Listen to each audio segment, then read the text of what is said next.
Citoyens du monde, bonsoir, j'espère que vous allez bien. Nouvel épisode du Mercato Idéal à ce jour. Comme vous le savez, cet été, je me suis lancé le défi assez fou de réaliser chaque mercato dans l'ensemble des clubs de Ligue 1. Alors si je fais ça cet été, ce n'est pas un hasard, on s'en rend compte, là il y a une chaîne de la Ligue qui se dessine, mais on a encore une incertitude totale sur les droits télé, sur les montants que vont réellement percevoir les clubs. Ça fait 2 ans que, voilà... Aujourd'hui, le gros enjeu de l'été, ce n'est plus le mercato, mais finalement le passage devant la DNCG. C'est pour dire à quel point notre football français traverse une vraie crise économique. Et donc, je me suis dit que les clubs avaient besoin de mes services pour apprendre à retravailler intelligemment, à aller chercher des joueurs dans des championnats plus secondaires, à réaliser des mercatos astucieux. Fini les gros salaires, fini les coûts osés qui finalement ne sont qu'échecs sportifs et désastres au niveau de la masse salariale. Désormais, on travaille intelligemment. Évidemment, c'est majoritairement autour de jeunes joueurs parce que ça fait aussi tourner l'économie de nos clubs en France. C'est malheureusement l'achat-revente de joueurs. Là où la Ligue des Talents prend tout son sens, d'autant plus en période de crise économique. C'est triste évidemment pour notre football, mais néanmoins c'est le cas. Et Lille aujourd'hui n'y échappe pas. Il faudra également surveiller les finances côté lillois. Alors pour dresser un peu une fiche contexte club au LOSC, on arrive sur une vraie fin de cycle. Beaucoup de joueurs de l'ère Paulo Fonseca devraient quitter Lille ou ont déjà quitté Lille cet été. Donc il y a plein de joueurs qui soit sont en fin de contrat dans un an, soit étaient en fin de contrat là cette année. Pour rappel, Lille va quand même perdre Jonathan David, enfin ont déjà perdu Jonathan David et Angel Gomez qui partent pour 0, alors que c'était parmi les plus grosses valeurs marchandes du vestiaire. Donc évidemment... il y a une vraie fin de cycle sportif qui arrive, qui dit fin de cycle dit renouvellement d'effectifs. L'avantage c'est qu'on sait qu'il y aura toujours Bruno Genesio normalement sur le banc, ça tombe bien, j'aime beaucoup cet entraîneur, même si parfois il donne l'impression d'être essoufflé et d'en avoir marre. Je trouve que malgré tout c'est quelqu'un qui a de bonnes idées, qui travaille assez intelligemment. Pour preuve, la saison lilloise n'est pas vraiment ratée. On a senti sur la fin effectivement que les vacances étaient plus que méritées pour les joueurs qui avaient commencé la saison début août, rappelez-vous, avec les qualifications en barrage de Ligue des Champions. Ils avaient joué dès début août, voire même fin juillet, en Turquie, en République tchèque, etc. Donc forcément, rendu à fin mai, quand t'as 60 matchs dans les pattes, ça commence évidemment à se sentir. Et c'est vrai que dans la course finale, Lille a laissé des plumes, notamment après leur élimination face à Dortmund en 8ème de finale de Ligue des Champions. Donc d'un point de vue européen, en Ligue des Champions, Lille a vraiment fait une super année sportivement. Il y a certes cette élimination frustrante face à Dortmund parce qu'on se dit que Lille aurait pu peut-être aller chercher un quart de finale. Malheureusement, ça n'a pas été le cas. En Ligue 1, Lille est toujours européen. Certes, ils n'ont pas réussi à choper la coupe aux grandes oreilles et je pense que ça doit fortement... titiller Olivier Létang qui nourrit de très grandes ambitions pour son club. Néanmoins pour moi voilà, la saison, il n'y a pas tout qu'à acheter dans cette saison lilloise, faut s'appuyer là-dessus pour reconstruire en vue de l'année prochaine. Lille là va avoir un calendrier comme tout le monde et au vu de leur effectif, même avec tous les départs, ils ont moyen d'aller chercher au moins une 4ème place, synonyme de nouveau de barrage en Ligue des Champions. C'est du moins tout le mal que je leur souhaite pour cette nouvelle saison 2025-2026. Donc ils vont jouer l'Europa League, donc il faudra malgré tout construire un effectif capable de jouer sur les 3 tableaux, Coupe de France, Ligue 1, Europa League. Donc dans l'idée c'est d'avoir les postes doublés, essayer de surveiller aussi les joueurs susceptibles d'être souvent blessés. Donc continuité dans le projet, j'en ai déjà un petit peu parlé, ça va être de conserver la structure globale qui a fait la réussite de ce LOSC 2024-2025 et d'y rajouter de nouveaux éléments qui vont remplacer les nombreux départs qu'il y aura. Et puis les finances limitées, je suis obligé d'en parler malgré tout. On sait qu'il y a un renouvellement d'effectifs et que dans tous les cas, il faudra une enveloppe et Lille a déjà commencé à avancer sur ce mercato avec une enveloppe malgré tout, parce qu'il n'y a pas le choix, il y a beaucoup de joueurs à aller chercher, beaucoup de postes et de rôles importants à remplacer. Néanmoins, Lille n'a pas les finances du PSG, déjà parce que Lille ne joue pas la Coupe du Monde des clubs, pour commencer par là, et puis surtout, les paiements de CVC, qui étaient, je crois, sur 2 ou 3 ans, ça s'est terminé l'année dernière, donc cette année, il n'y aura plus aucun paiement de CVC, donc ça c'est fini, contrairement aux années précédentes, et puis malgré tout, il n'échappe pas à la crise économique du football, c'est-à-dire même avec une qualification en Europa League, c'est leur performance en Coupe d'Europe qui pourrait leur rapporter le plus, parce que les vraies dotations qui toucheront de la Ligue 1 et qu'ils ont touché de la Ligue 1 avec leur 5ème place si je dis pas de bêtises, malgré tout ça reste pas énorme et donc il faudra travailler intelligemment. Là-dessus je me fais pas trop de soucis parce qu'à Lille globalement, Olivier Létang, tout ça, la stratégie autour de jeunes joueurs qui vont chercher Sahraoui, Haralson, c'est quand même plutôt bien rodé et plutôt intelligent. Donc je pense que Lille va plutôt bien s'en sortir dans ce contexte compliqué. Donc voilà. Au niveau des objectifs de notre mercato, parce qu'on va quand même se fixer quelques règles, quelques consignes en quelque sorte, donc l'objectif principal ça va être de remplacer les départs. C'est pas tant le nombre de départs qui fait mal aux yeux, parce que je crois qu'au total je vais réaliser 21 départs sur ce mercato, mais en réalité quand on regarde réellement en profondeur, il y en a peut-être que, allez, 5 ou 6 qui étaient vraiment des rouages essentiels du jeu de Bruno Genesio et qu'il faudra donc remplacer au plus vite. Les postes doublés, donc ça j'en ai parlé, c'est essayer que pour chaque poste on ait une doublure qui soit performante, capable d'assumer un rôle en Ligue 1, comme je l'avais fait dans le mercato idéal pour Marseille, etc. C'est en gros d'avoir un second 11 type qui peut jouer en Ligue 1, qui est assez performant malgré tout. Donc ça va être évidemment un enjeu, avoir au moins 21 à 22 joueurs performants pour pouvoir assumer tous les matchs qu'il va y avoir dans cette nouvelle saison lilloise et pour aussi performer en Europa League, parce que derrière ça il y a des enjeux financiers qui sont importants et il y a des enjeux sportifs également pour Lille, qui ne cache pas ses ambitions européennes, donc voilà. Et puis le dernier point, c'est la gestion des contrats, c'est-à-dire que je pense que les départs de Angel Gomez et Jonathan David pour 0, ça doit quand même vachement embêter la direction lilloise qui avait tout essayé pour les prolonger. Angel Gomez au final a même quasiment vécu une saison blanche parce que Lille l'a en quelque sorte sanctionné de ne pas vouloir prolonger au club. Au final il a quasiment pas joué de l'année, il a signé à Marseille librement il y a quelques semaines de cela. Néanmoins je pense qu'il y a un petit traumatisme avec ça côté lillois, ce qui fait que là ils ont dû regarder les fins de contrat 2026 et en gros ils se disent tu prolonges ou tu prolonges pas, si tu prolonges pas on te vend dès cet été, et c'est ce qu'on va essayer de faire, c'est-à-dire que éviter de reproduire ce schéma-là et de voir tes meilleurs éléments quitter les clubs librement alors que c'est toi qui as contribué à leur valorisation, et surtout que chaque transfert dans la période économique actuelle est importante, ça fait partie de la survie économique de nos clubs français, et donc voilà, on va essayer de faire attention à ça, et puis intégrer la jeunesse lilloise. On le sait, Lille c'est aussi un centre de formation important, Ayoub Bouhadi, etc., Lenny Yoro, il y a plein de bons joueurs qui sont sortis ces dernières années et qui peuvent grandir au sein du LOSC, et donc on va continuer de mettre ça en place avec deux stratégies, donc intégrer les jeunes du centre de formation les plus performants dans l'équipe première, et ne pas hésiter à envoyer les autres en prêt. C'est ce que Lille a fait beaucoup cette année et c'est ce qu'on va essayer de refaire avec pas mal de jeunes du centre, donc voilà. On attaque directement ce mercato avec les fins de contrat, et il y en a beaucoup. Je me suis rendu compte au final en travaillant sur ce mercato que le chantier lillois de l'été était réellement conséquent. On commence du coup par la doublure de Lucas Chevalier, Vito Mannone, 37 ans, qui a encore une fois été performant en Coupe de France cette année. On se souvient du match face à Marseille où il avait été énorme, même face à Dunkerque au final. Lors de la séance de tir au but, Lille s'incline, mais Vito Mannone avait encore fait son match. Bref, à 37 ans, il était loin de n'être pas performant.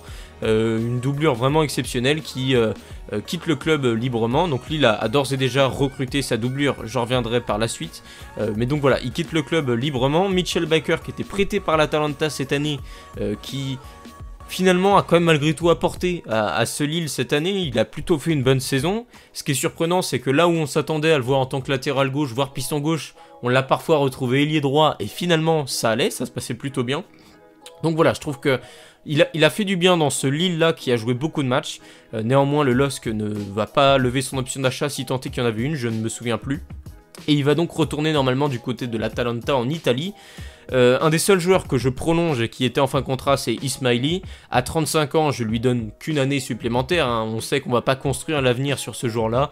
Néanmoins, il offre toujours de bons services. Ça reste un très bon latéral. Son expérience fait du bien dans cette jeunesse lilloise. Et donc, notamment avec l'autre départ que j'envisage à ce poste-là, je vais essayer de le garder pour assurer une certaine continuité tout en faisant progresser un jeune joueur sur lequel on pourra réellement construire au poste de latéral gauche. Et puis Angel Gomez, j'en ai parlé, qui lui part librement et a déjà signé à l'OM, donc il va rester en Ligue 1. C'est moindre mal pour nous en tant que supporters du football français de voir un joueur de ce talent-là rester dans notre championnat, ça reste positif. Néanmoins, je suis pas sûr qu'à Lille on se réjouisse de cette nouvelle pour autant, de voir un joueur avec une telle valorisation international anglais quitter le club librement. Donc voilà. Parmi les autres fins de contrat, on a Rémi Cabella, donc qui lui à 35 ans arrivait un peu en fin de cycle à Lille. Il a apporté malgré tout par séquence cette année, même si on a senti ses limites dans les très très grands matchs. Donc c'est assez logiquement qu'il va s'offrir, je pense, un dernier défi du côté de l'Olympiakos en Grèce. Donc on lui souhaite évidemment plein de bonheur. Rémi Cabella, ça reste un des joueurs emblématiques de notre Ligue 1. Il en aura fait des saisons, que ce soit à Montpellier, à Lille, à Marseille, à Saint-Etienne. Grosse carrière pour lui. Chouba Akpom, alors lui c'est un des rares recrutements lillois qui a vraiment été raté à l'hiver dernier. Ça faisait longtemps que Chouba Akpom, on l'envoyait en France. Un temps on parlait de lui à Lens pour remplacer Openda, un temps on a parlé de lui à gauche et à droite. C'est au final à Lille qu'il a posé ses valises et on a compris pourquoi il était en échec à l'Ajax. Son prêt a vraiment été raté. Il avait une vraie place à prendre, c'est-à-dire que s'il avait été performant, Lille aurait levé son option d'achat et c'était lui le remplaçant tout désigné à Jonathan David. Donc il avait un vrai rôle, quoi. Mohamed Bayo était parti en prêt, enfin si tant est que c'est de la concurrence, Mohamed Bayo. Mais bref, il avait un boulevard devant lui, il l'a pas du tout saisi et il a coûté un peu cher à Lille parce que ce recrutement était aussi dans le but d'apporter du sang neuf, du sang frais dans cette équipe qui jouait depuis plus de 8 mois et qui enchaînait les matchs. Et bah, il a rien apporté de plus. Chouba Akpom retourne assez logiquement à l'Ajax d'Amsterdam. Samuel Umtiti, lui, alors c'est certainement le plus gros échec des 2 dernières années du mercato lillois. International français, champion du monde, on se souvient tous de sa tête face à la Belgique, il a joué au Barça, il a enchaîné les blessures, il a un peu sacrifié son genou pour nous offrir cette seconde étoile sur le maillot de l'équipe de France. Il s'est relancé du côté de Lecce en Italie et au terme de cette saison plutôt réussie avec Lecce, Lille a décidé de tenter le pari. Je crois qu'il était arrivé libre, néanmoins avec un salaire j'imagine assez important et en fait les blessures sont revenues et j'ai à peine souvenir d'un match d'Umtiti sous le maillot lillois, quoi. En 2 ans, c'est vrai que c'est assez terrible. Donc voilà. Et puis un autre joueur emblématique du LOSC qui quitte le club après 4 ou 5 années passées sous le maillot lillois où il a enchaîné les buts, où c'est devenu l'idole un peu du stade Pierre-Mauroy, c'est Jonathan David qui devrait normalement rejoindre la Juve cet été librement. Pareil, gros échec malgré tout. Il n'y a jamais eu de proposition concrète, il n'y a jamais personne qui a réellement fait une offre assez importante à Lille pour qu'il puisse le lâcher et au final Lille l'a amorti avec tous les buts qu'il a accumulés au terme de ces années. Néanmoins, c'était un gros investissement à l'époque et Lille aurait pu espérer en tirer peut-être 30 ou 40 millions à un moment ou à un autre. Donc là, entre Angel Gomez et Jonathan David, c'est quasiment 50 ou 60 millions d'euros qui partent comme ça. Donc c'est assez triste pour Lille.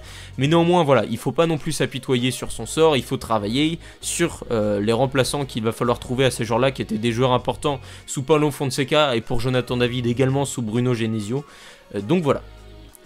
On attaque désormais le volet des départs, et là il y en a beaucoup, et notamment de nombreux qui n'ont pas vraiment joué à Lille cette année.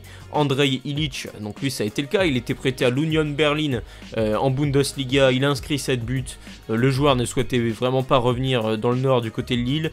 L'Union Berlin a levé son option d'achat aux alentours de 3,5 millions d'euros. Pareil, lui il n'aura jamais vraiment joué sous le maillot lillois, néanmoins ça reste une bonne vente, et je pense que Lille peut être content de ce prêt là qui a plutôt bien fonctionné pour Ilić du côté de l'Union Berlin. Travis Dago, son prêt était assez intéressant, mais c'est un joueur qui est en fin de contrat en 2026 et l'avenir au poste de buteur à Lille semble ne pas se construire autour de lui. Je pense que Lille souhaite le vendre et ça tombe bien parce que je crois qu'Annecy souhaite de nouveau le récupérer, ce coup-ci peut-être pour un transfert définitif. Bref, je pense que le LOSC peut en tirer aux alentours de 400 000 euros. Mohamed Bayo, un nouvel échec du mercato lillois. Alors, il n'y en a pas tant que ça. Là, on a l'impression qu'ils enchaînent les flops. Néanmoins, celui-là, ça a été un vrai flop parce que Lille avait débensé plus de 10 millions d'euros pour aller chercher le serial buteur qu'il était du côté de Clermont. Néanmoins, c'est un joueur qu'on dit assez fêtard, qui a parfois quelques écarts de comportement. Ça lui a coûté cher à Lille, où là-dessus c'est intransigeance zéro. Et bien au final, il a été prêté à Antwerp, ça a été moyen. Seul son prêt au Havre a été par séquence concluant, mais globalement, son passage à Lille a vraiment pas été bon. Très loin des plus de 10 millions d'euros investis à l'époque. Bref, je pense que Lille peut en tirer 1,8 million d'euros. Ça tombe bien entre le départ de Jonathan David, le retour de prêt de Chouba Akpom et du coup le départ de Mohamed Bayo. Il va y avoir une vraie révolution à ce poste-là de buteur avec plein d'arrivées et c'est notamment ce qui est prévu dans la vraie vie côté lillois, donc je reste fidèle à ça. Alan Virginius, qui lui était prêté aux Young Boys de Berne, qui a dû inscrire 5 ou 6 buts cette année, et qui du coup, je l'ai estimé aux alentours de 3 millions d'euros. Lui, Lille était allé le chercher du côté de Sochaux à l'époque. Côté lillois, ça a toujours été compliqué pour lui, il n'a jamais réellement su s'imposer avec le LOSC.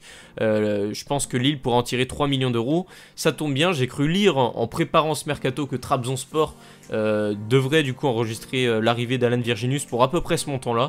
Donc je suis assez content parce que mon estimation était finalement plutôt fidèle à la réalité.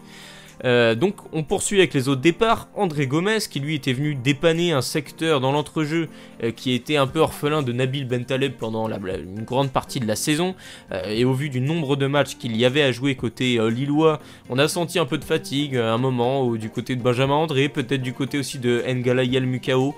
Donc André Gomes finalement est arrivé pour apporter un nouveau souffle. Ça a été très très moyen pour lui cette année. Bon, un peu moins bien que son premier passage à l'époque au LOSC, qui était beaucoup mieux. Il était retourné à Everton, fin de contrat à Everton. Lille lui a donc proposé un nouveau contrat, et ce second passage dans le Nord a été beaucoup moins concluant que le premier. Je pense que c'est typique le joueur qui peut rejoindre soit le Qatar, soit l'Arabie Saoudite avec un gros salaire. International portugais, champion d'Europe en 2016 avec le Portugal. Donc voilà, André Gomes qui je pense devrait quitter le Nord cet été. Un transfert un peu à contre-cœur quand je parlais des joueurs en fin de contrat en 2026 et éviter les départs libres. Gabriel Gudmundsson, ça rentre complètement dedans. C'est un latéral que j'aime beaucoup parce que c'est un joueur qui ne compte pas ses efforts. Parfois peut-être trop de courses un peu inutiles par moment, c'est vrai.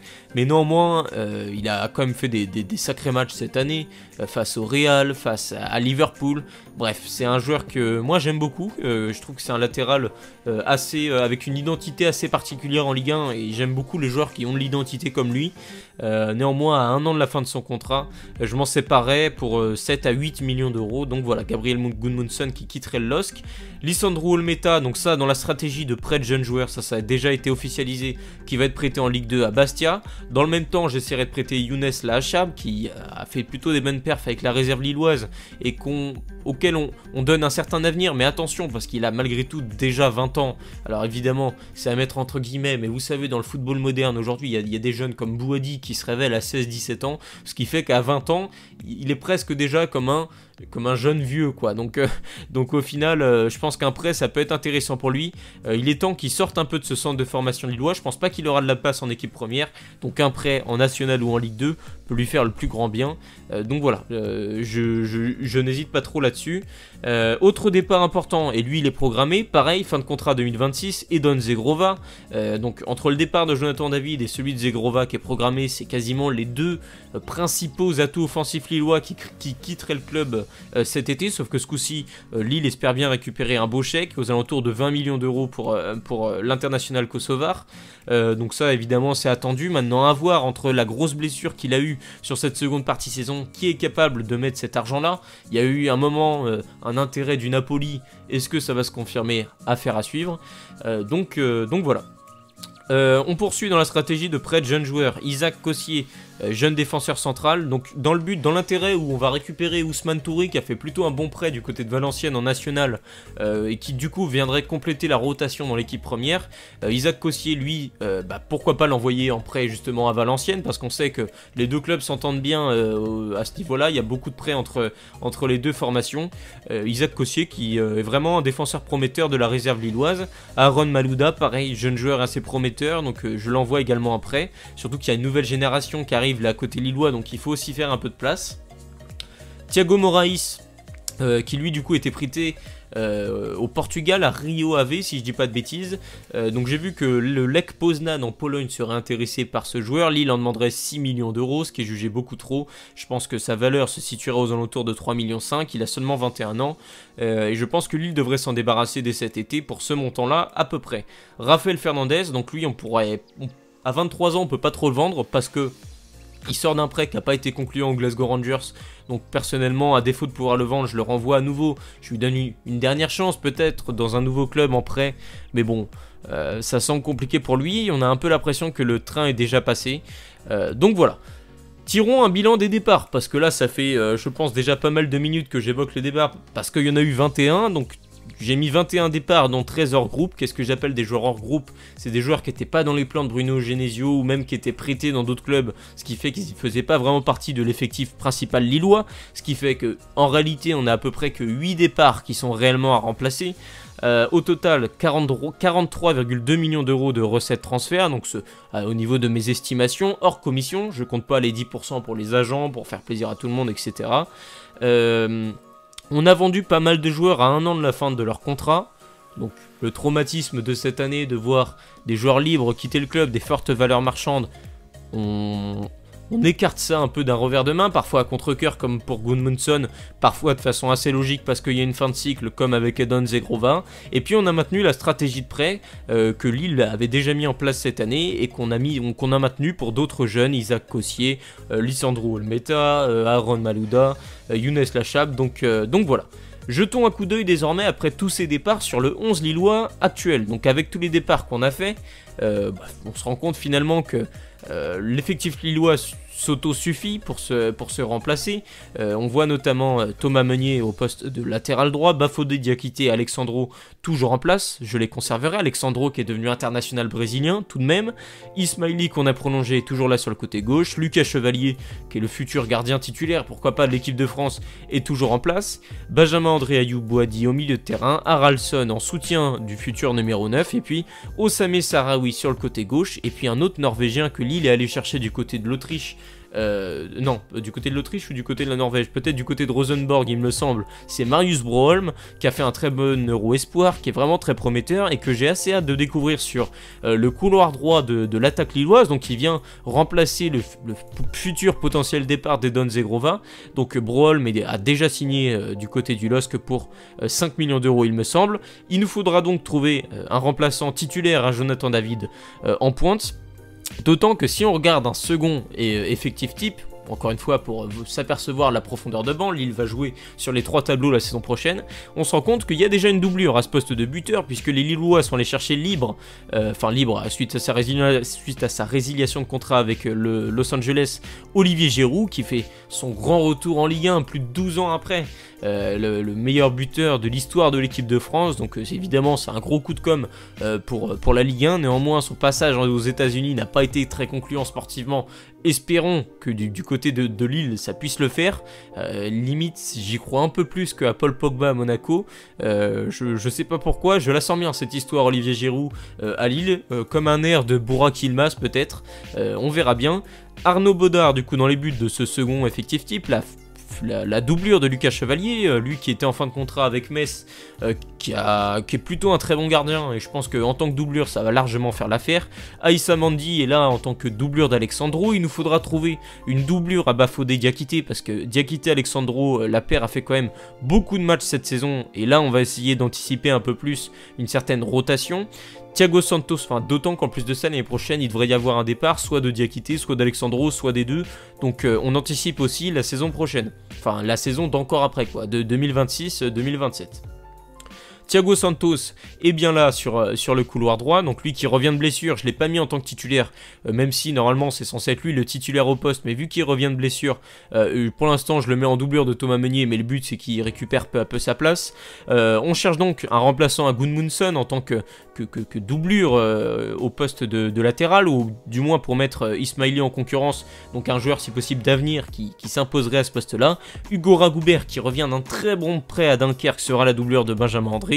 Nabil Bentaleb qui est revenu de son souci cardiaque, qui est même plutôt bien revenu du coup, est là en tant que doublure d'Ayoub Boadi. Ngalayel Mukao qui peut jouer 6, 8 voire même numéro 10 est toujours là, très bonne pioche de l'été dernier lillois. Et puis Mathias Fernandez Pardo qui s'est révélé malgré tout sur la fin de saison et qui va être là en tant que doublure d'Osame Sarawi au même titre que Ethan Mbappé, qui sera la doublure de Marius Broholm, qui a fait quelques matchs Ethan Mbappé cette année, assez intéressant, mais on en attend un petit peu plus malgré tout, je le pense. Et puis si on regarde encore un peu plus la rotation en profondeur, notamment en bas à gauche de votre écran, Marc-Aurel Caillard est là en tant que 3e gardien, Ousmane Touré qui revient de près de Valenciennes est là dans la rotation également en tant que 5e défenseur central, Vincent Burlet qui a fait un très bon prêt du côté du Mans, je l'ai beaucoup suivi en tant que latéral gauche piston, c'était très intéressant, on le garde également une saison de plus pour être un 3e latéral gauche qui peut dépanner. au même titre que Hichem Ferra en tant que offensif. Et puis une recrue lilloise là, qui s'est faite quelques heures avant que je tourne ce mercato idéal, c'est Semedo qui arrive du coup de D2 portugaise, qui arrive contre 3 millions d'euros, qui a été prêté par l'Udinese en deuxième division portugaise, où il inscrit je crois 9 buts, un pari sur l'avenir, qui lui du coup est un buteur, donc il va être le troisième avant-centre, en remplacement en quelque sorte de Mohamed Bayo ou de Chouba Akpom, question de point de vue, donc voilà. L'effectif lillois en place reste malgré tout déjà assez dense, puisque Lille a déjà bien avancé sur le mercato. Baudard, Giroud, Semedo, Broholm, du coup ils m'ont un peu facilité le travail, donc on va donc seulement avoir 3 postes réellement et 3 joueurs à cibler, 3 recrues à aller chercher, un défenseur central rotation d'avenir, donc une doublure à Bafodé Diakité qui s'inscrirait dans la durée à Lille et qui pourrait postuler à une place de titulaire dès la saison prochaine, dès 2026-2027. Pareil au poste de latéral gauche, quelqu'un qui puisse du coup devenir titulaire, parce que là ce sera certainement la dernière année d'Ismaili, donc un vrai titulaire, donc un vrai joueur d'avenir qui s'imposerait vraiment en Ligue 1, et puis un buteur titulaire prolifique, capable de remplacer Jonathan David et inscrire les 15-20 buts que nous offrait le Canadien chaque année. Voilà, il faut quelqu'un qui soit vraiment tueur dans la surface, et malgré tout c'est un des gros enjeux du mercato lillois cette année. On attaque directement avec la première recrue, il s'agit du défenseur central qui joue à Arouca, Chico Lamba. Alors pour ceux qui ont regardé l'Euro Espoir avec le Portugal, ils se sont certainement aperçus de toutes ses qualités. Ça fait 1 an que je le suis, donc il a été libéré par le Sporting qui a choisi de vraiment faire confiance à d'autres joueurs, Ousmane Diobandé en défense centrale. Bref, à ce poste-là, le Sporting, ils ont déjà plein de talent. Donc il a été formé dans un des meilleurs centres de formation du Portugal, si ce n'est le meilleur. Il a donc signé libre à Arouca en D1 portugaise. Il a fait une saison monumentale, parmi les meilleurs sauveteurs de Liga Portugal, donc c'est parmi les joueurs qui réussissent le plus de dégagement dans des zones importantes, 65% de duels réussis.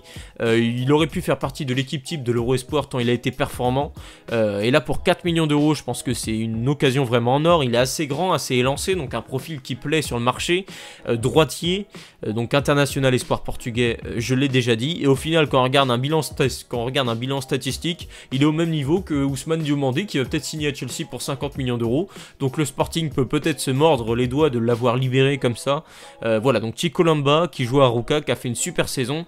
D'ailleurs comme Arouca, qui je crois a fini 7ème du championnat portugais. Donc pour 4 millions d'euros, je n'hésite pas, je vais le chercher. Chico Lamba au LOSC, c'est signé. Bafodé Diakité a donc de quoi souffler avec un remplaçant de luxe. Donc voilà. Pour la recrue sur le couloir gauche, le futur titulaire au poste, donc on va chercher un jeune joueur, pareil, équipe type de l'Euro Espoir, international espoir danois ce coup-ci, qui a 1 an de la fin de son contrat, représente une vraie opportunité de marché, c'est Clément Bischoff. Donc j'aime beaucoup son profil, il peut évidemment progresser défensivement, ça tombe bien j'ai envie de vous dire, parce que ça fait 1 an à 2 ans qu'il suit une progression qui est linéaire, vraiment c'est tout droit, chaque année il est encore meilleur, à tel point qu'il fait partie des meilleurs joueurs du championnat danois, si c'est le meilleur piston gauche, latéral gauche du championnat cette année, 11 goal assists cette saison, toutes compétitions confondues, un Euro Espoir exceptionnel, pour ceux qui ont regardé le match Danemark-France, où les Bleuets ont remporté le match dans les ultimes minutes, mais alors Clément Bischoff aura livré une masterclass pendant 90 minutes sur son couloir gauche. C'est très simple. Le profil de Gudmundsson athlétiquement, c'est-à-dire enchaîner les courses à haute intensité comme s'il ne subissait pas les problèmes d'endurance, etc. C'est typiquement son cas. Grosse activité sur son couloir gauche. Donc il peut jouer piston, il peut jouer latéral. Il a un vrai apport offensif, ce qui correspond évidemment au profil de Gudmundsson, qui apporte encore plus offensivement qu'un Ismaili. Donc pour moi c'est le remplaçant idéal à Gudmundsson, il est bon dribbleur, donc évidemment il peut encore progresser défensivement, mais je me fais pas trop de soucis, à 19 ans c'est un des plus gros prospects, je crois que c'est le joueur, c'est le latéral U23 qui réalise le plus de passes, le plus de centres ou passes dangereuses dans la surface, devant des joueurs comme Alejandro Baldé du Barça, Quentin Merlin de Marseille, bref, Clément Bischoff c'est vraiment gros prospect pour l'avenir, un vrai crack qui joue du coup à Brøndby. Et je pense pour 6 millions d'euros, le LOSC peut faire cette signature qui serait un très bon coup et qui serait fidèle à la stratégie de recrutement de jeunes joueurs, notamment dans les championnats un peu scandinaves. On sait que Lille va beaucoup chercher en Norvège, alors pourquoi pas aller chercher également du côté du Danemark. Donc voilà. Et puis, on conclut notre recrutement par un joueur qui est réellement pisté dans la vraie vie. Il s'agit de Hamza Igaman. Alors, je ne suis pas trop partisan de l'idée d'aller chercher des joueurs dans le championnat écossais. Sans être méchant, je trouve que c'est un championnat qui est quand même assez faible. C'est-à-dire que même des joueurs moyens de Ligue 1 parfois performent s'ils signent au Celtic ou au Glasgow. Néanmoins, Hamza Igaman est arrivé comme ça, mine l'air de rien. Et il a planté 16 buts cette année, il a été performant en Europa League. Moi, il m'a sauté aux yeux quand j'ai vu le match entre Nice et les Glasgow Rangers. Alors Nice s'était fait défoncer ce jour-là.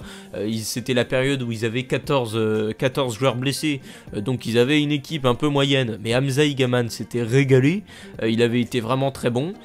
À chaque fois que je l'ai vu, je l'ai trouvé bon. Et ce qui me plaît, c'est son profil.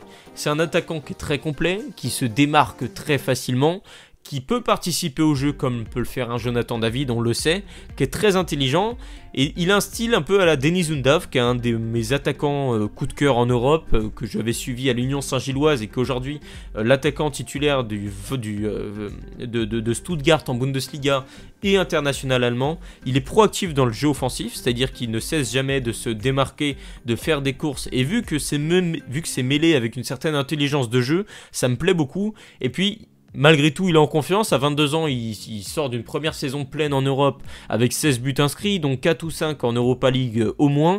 Donc voilà. Et vu que c'est fidèle à la réalité et que normalement Lille devrait réellement enregistrer sa venue, ça me plaît. Il est également pisté par Marseille et par Strasbourg. Mais normalement, ça devrait être à Lille qu'il devrait signer. Donc on parle d'un chèque aux alentours de 15 millions d'euros. Faut au moins ça, je pense, pour remplacer Jonathan David. Donc là-dessus, c'est assez fidèle. Puis c'est un joueur de 22 ans, donc tu prends moins de risques dans le sens où, même s'il fait une saison assez moyenne, il y a des chances que tu puisses le revendre pour à peu près le même prix.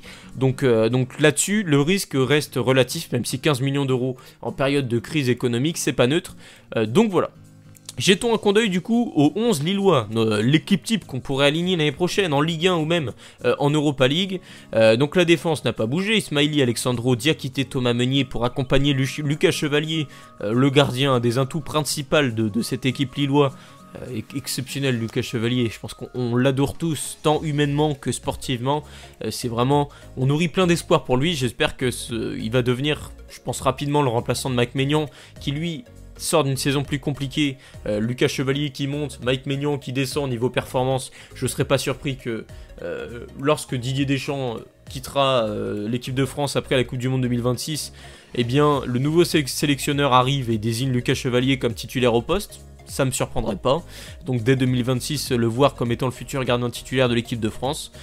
Donc voilà, au milieu de terrain, Benjamin André, Bouhaddi, Haralson sont là. Donc Haralson en soutien de Igaman, c'est quand même très jeune, surtout que Sahraoui doit confirmer ce qu'il a montré de bien sur la seconde partie de saison, surtout à l'hiver où il a été performant. Et Marius Broholm, qui va être une des grosses interrogations lilloises, sera-t-il au niveau pour remplacer Don Zegrova?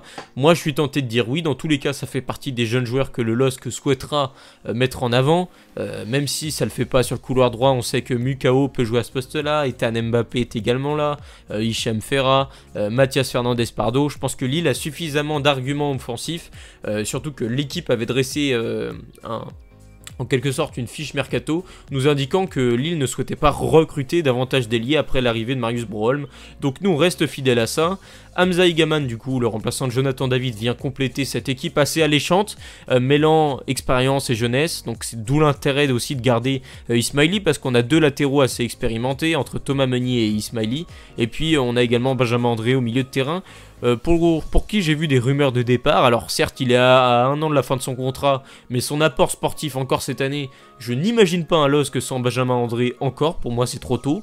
À voir comment vont avancer les choses. Aussi si Ayoub Bouhaddi va commencer à s'affirmer vraiment comme un titulaire sans trop d'hésitation, et à voir aussi si Nabil Bentaleb va bien revenir. Donc évidemment il y a plein d'interrogations autour de cette équipe lilloise. Et puis du coup si on jette un coup d'œil au niveau du second 11 type lillois, donc Arnaud Baudard avec une défense à Issa Mendy et Chico Lamba, Thiago Santos est là, au même titre que Clément Bischoff. Le milieu de terrain avec Ragoubert, Bentaleb, deux gauchers certes, mais qui pareil je pense vont monter en puissance au fur et à mesure de l'année. Quand je parlais d'intégrer la jeunesse lilloise, Ragoubert, je pense qu'il peut vraiment faire une grosse saison. C'est un joueur que j'adore, que je suivais quand il était en prêt au Mans, que j'ai vu exploser avec Luis Castro à Dunkerque et qui, je pense, en Ligue 1 va encore faire le café. Donc Ngalayel Mukao, pareil, très bon coup. Ethan Mbappé, à voir s'il est épargné par les blessures. Et puis Olivier Giroud, toute son expérience, avec également un Mathias Fernandez Pardo. Donc voilà, cette équipe est un mélange entre des joueurs très expérimentés et des jeunes très prometteurs. On a du coup en plus de ça Vincent Burlet et puis Semedo que Lille est allé chercher pour 3 millions d'euros qui sont là également dans la rotation.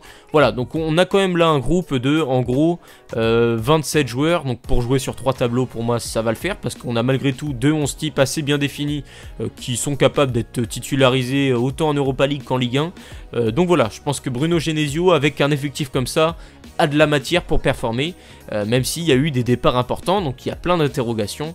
Donc voilà, si on jette un coup d'œil sur le bilan du recrutement, on est donc allé chercher 6 arrivées, donc nous on en a fait que 3, mais au final Lille va enregistrer 6 à 7 arrivées, c'est 30 voire 33 millions d'euros de dépenses transfert vu qu'il y a Semedo que je n'ai pas compté dedans. Du coup ça fait 33 millions d'euros, c'est pas neutre hein, mine de rien, mais la balance reste positive et avec tous les départs libres et au vu du renouvellement qui a été effectué pour moi, on s'en sort quand même plutôt bien. On a anticipé les années à venir, le futur départ d'un Diakité, il y aura Chico Lamba, le futur départ de Ismaili et celui de Gudmundsson, il y aura Clément Bischoff, celui de Benjamin André, j'ose espérer qu'un Bentaleb ou un Ragoubert aura su s'affirmer pour prendre la place de Benjamin André la saison prochaine. Bref, avec tous ces jeunes joueurs là, je pense que l'avenir lillois peut s'annoncer assez radieux et on a une vision au moins moyen-termiste si ce n'est long-termiste. Donc voilà, on a remplacé du coup les départs et puis on est allé chercher des jeunes joueurs à forte valeur marchande. Du coup, au vu de la situation économique, je pense que Lille aura suffisamment de levier dans son effectif pour réussir à faire peut-être 2 à 3 ventes importantes par été pour assurer malgré tout la survie économique du club en Ligue 1. Ça aussi, ça fait partie des enjeux dans chaque club au vu de la situation et du contexte que traverse actuellement le football français. Donc voilà, j'espère que ce mercato lillois vous le trouvez réaliste, j'espère également qu'il vous aura plu. Si c'est le cas, n'hésitez pas à me le dire dans l'espace commentaire et à vous abonner à ma chaîne YouTube. Allez, ciao tout le monde.